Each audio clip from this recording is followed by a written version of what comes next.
na sa mga judges. Pag hindi niyo po ako pinili, may kahulugan ang hubid ko ito. Ako nga pala si Rosalisa Diwa, also kilalang Red Diwa ng G1A and G1B. Teka, hindi po kompleto ang pagiging cowgirl ko kung wala ang aking kabayo.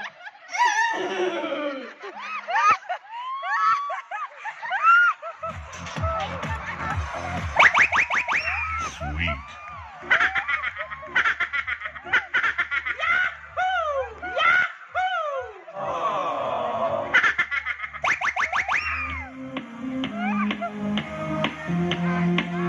Ang aking kabayo, si Stallion Pink.